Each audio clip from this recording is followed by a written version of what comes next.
आज की इस वीडियो में हम पढ़ेंगे क्लास 6 गुलमोहर इंग्लिश रीडर की चैप्टर नंबर 3 को। टाइटल है अ स्टोरी ऑफ क्रिकेट और ये कहानी है 25 जून 1983 की, भारत के बॉम्बे शहर की। इस कहानी का मेन कैरेक्टर है साचो, जो कि एक बहुत ही कम उम्र का एक छोटा लड़का है। तो चलिए अब इस कहानी को शुरू करते हैं। लिखा है, अपनी आंखों पर गिरते बालों के बीच से वह एक लड़के को देख सकता था। यहाँ बात हो रही है साचो की, कि साचो अपनी आंखों पर गिरते बालों के बीच से एक लड़के को देख सकता था जो उसी की उम्र का है और उसी की ओर दौड़ रहा है। साचो एक कदम पीछे हटता है और अपनी पीठ सीधी करता है, अपनी दाहिना हाथ बढ़ाकर उस लड़के को रुकने का संकेत देता है। इसके बाद साचो लाल हेडबैंड निकालता है और उसे अपने सिर पर बांधता है, झुकता है और क्रिकेट के फर्श पर अपना बैट थपथपाता है। तभी वही दूसरा लड़का फिर से साचो की ओर दौड़ता हुआ आता है। बैट की 4 थपकी के बाद साचो बॉल को इतनी तेज हिट करता है कि बॉल बगल वाली इमारत की चौथी मंजिल की ओर जाती है। खिड़की के शीशे से टकराकर बॉल फर्श पर गिरती है, स्टडी टेबल पर रखी ट्रॉफी से टकराती है और फिर किताबों की अलमारी पर आकर रुकती है।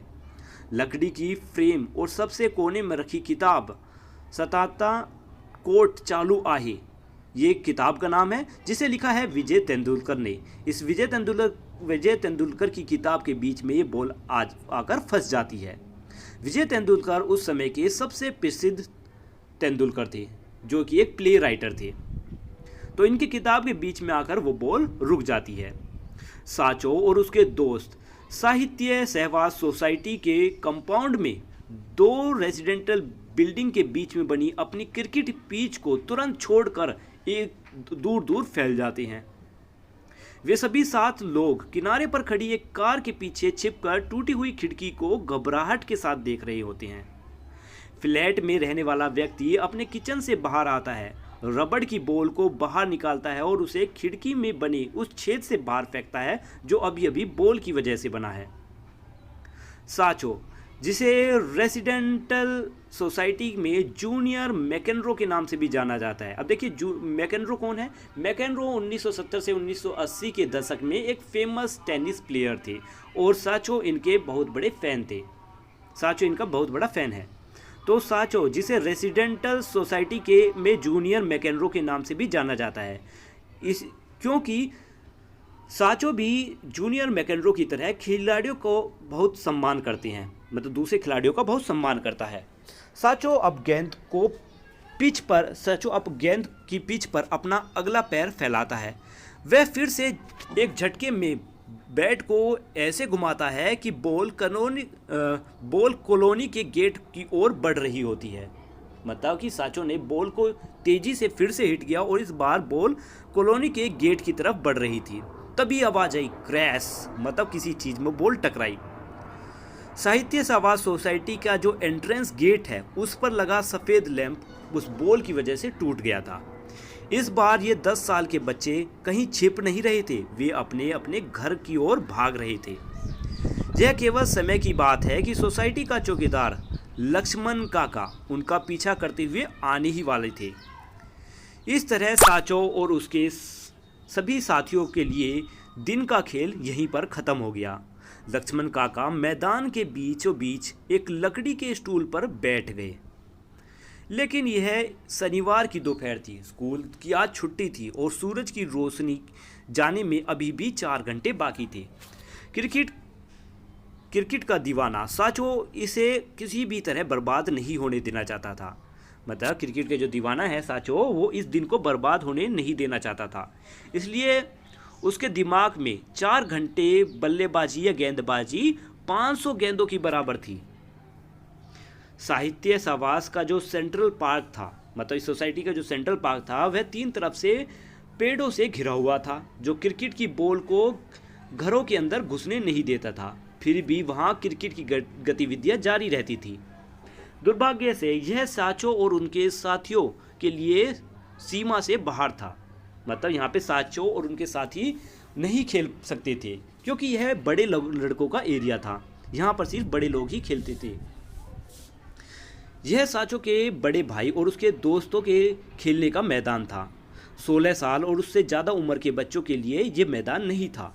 यहाँ कोई नरम रबड़ की गेंद नहीं थी, यहाँ पर कोई जो नरम बॉल होती है वह उससे नहीं खेला जाता था। यहाँ पर सफ़ेद सख्त बॉल बॉलर की पसंदीदा हथियार था, यानी यहाँ पर बड़ी ही मजबूत बॉल से खेला जाता था जो बड़े लोग खेलते थे।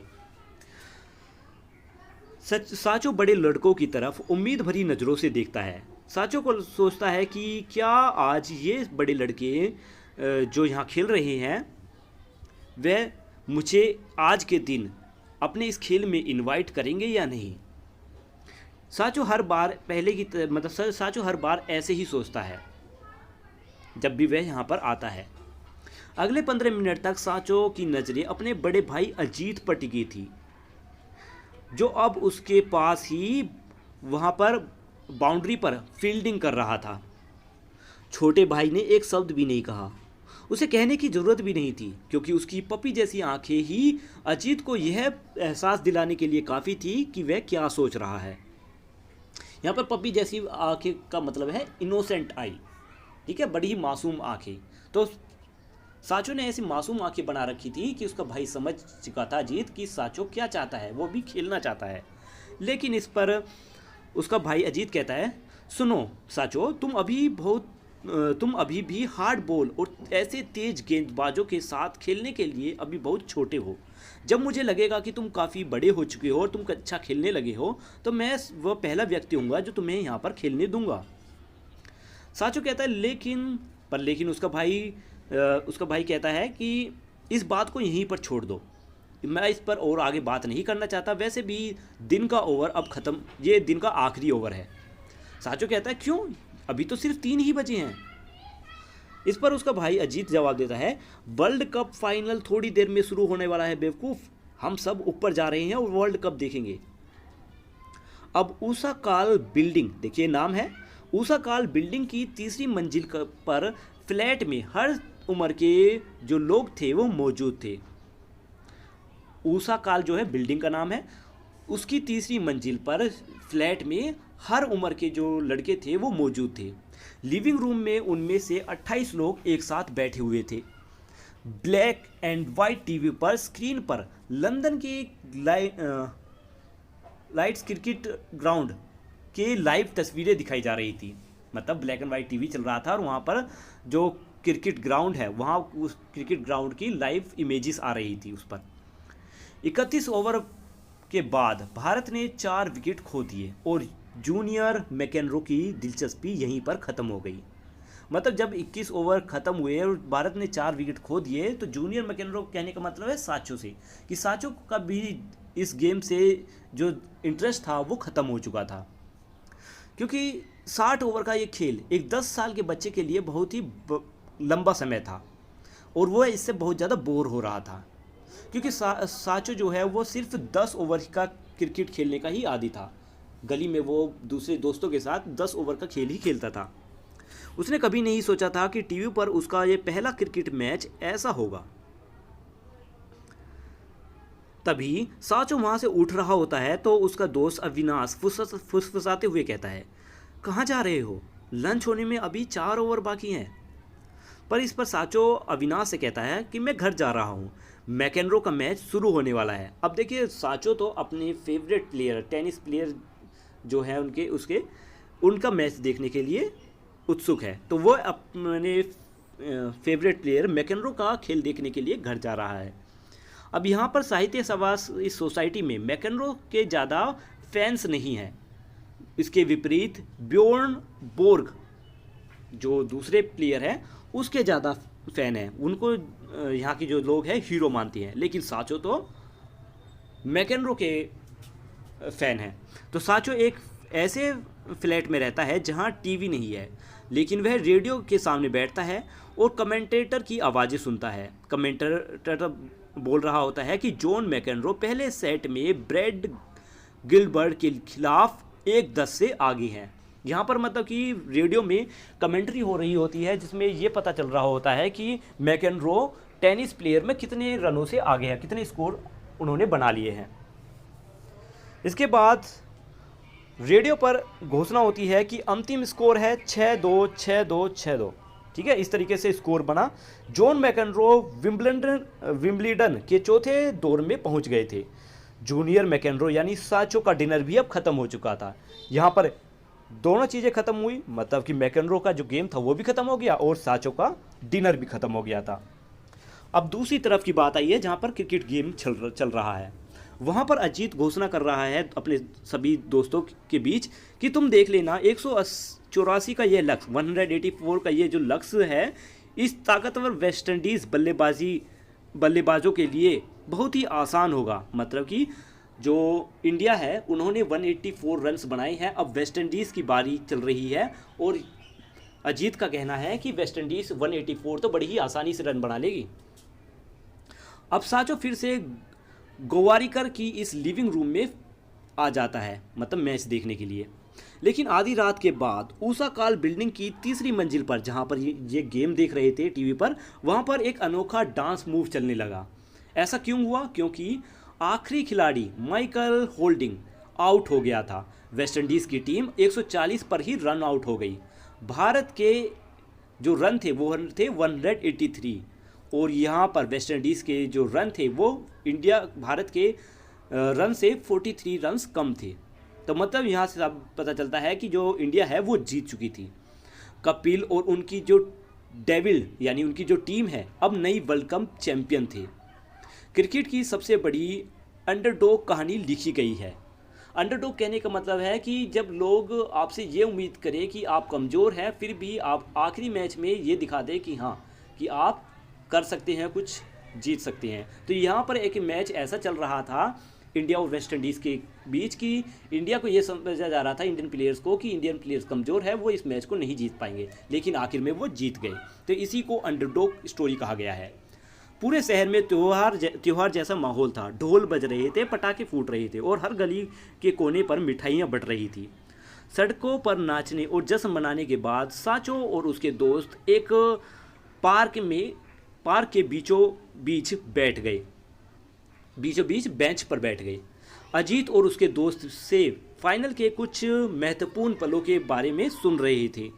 मतलब कि अब आपस में बात कर रहे हैं कि मैच ऐसा था, मैच में ये हुआ वो हुआ, ठीक है। इस तरीके से कुछ इम्पोर्टेंट्स जो पल थे उनके बारे में आपस में बात हो रही थी। रात के 2 बज रहे थे, लेकिन आज कोई समय की पाबंदी नहीं थी। इसके बाद आता है अगला दिन, 26 जून 1983। साहित्य सहवाग सोसाइटी के सेंट्रल पार्क में 16 साल या उससे अधिक आयु के बच्चों के बीच एक मनोरंजन क्रिकेट मैच का आयोजन किया जा रहा था और ये रविवार की सुबह का एक कार्यक्रम था। मतलब इस सोसाइटी में जो 16 साल के जो बच्चे थे उनके बीच एक गेम खिलाया जा रहा था, ठीक है। तो साचो अपनी इमारत से, अपनी जो बिल्डिंग है उससे बाहर निकलता है और अपने दोस्तों से मिलने के लिए एक बगल वाली बिल्डिंग की ओर जा रहा होता है। तभी बीच में ही एक बॉलर चिल्लाता है, ओए मैकेनरो, क्या तुम हमारे साथ खेलना चाहोगे? अब ये किसकी आवाज़ थी? उन प्लेयर्स की जिनके साथ हमेशा से साचो खेलना चाहता था। तो उनमें से ही एक गेंदबाज चिल्लाता है, बॉलर, कि ओए मैकेनरो, क्या तुम हमारे साथ खेलना चाहते हो? क्योंकि हमारे पास एक खिलाड़ी कम है।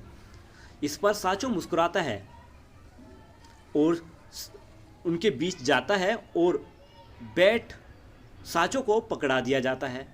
अब साचो मुस्कुराएगा क्योंकि वो पहले से ही चाहता था इन बड़े लड़कों के साथ खेलना और अब उसे मौका मिल रहा है। तो साचो मुस्कुराता है और उनके पास जाता है। वहाँ पर साचो को एक बैट थमा दिया जाता है। साचो झुकता है और लेप स्पन गार्ड लेता है। मतलब ये एक सचिन रमेश तेंदुलकर अगली गेंद का सामना करने के लिए तैयार है। अब देखिए यहाँ पर जो साचो था वो जा रहा था बैट लेकर और यहाँ पर आखिरी लाइन कही गई है कि सचिन रमेश तेंदुलकर अपनी अगली गेंद का सामना करने के लिए तैयार है। मतलब कि यहाँ से हमें पता चलता है कि जो पूरी स्टोरी ये बताई जा रही थी साचो के नाम से, ये और कोई नहीं, हमारे famous cricket player Sachin Tendulkar थे, ठीक है। तो लास्ट लाइन से हमें पता चला कि ये पूरी कहानी सचिन तेंदुलकर की है। तो वीडियो यहीं पर ख़त्म होती है। उम्मीद है कि आपको कहानी अच्छे से समझ आई होगी। अगर कहानी अच्छी समझ आई है और एक्सप्लेनेशन अच्छा लगा है तो कमेंट में लिखकर जरूर बताना। मिलते हैं नेक्स्ट वीडियो में। क्वेश्चन आंसर की वीडियो भी आपको जल्द ही इसी चैनल पर मिल जाएगी। उसका लिंक आपको वीडियो के डिस्क्रिप्शन से मिलेगा। मिलते हैं नेक्स्ट वीडियो में, बाय बाय।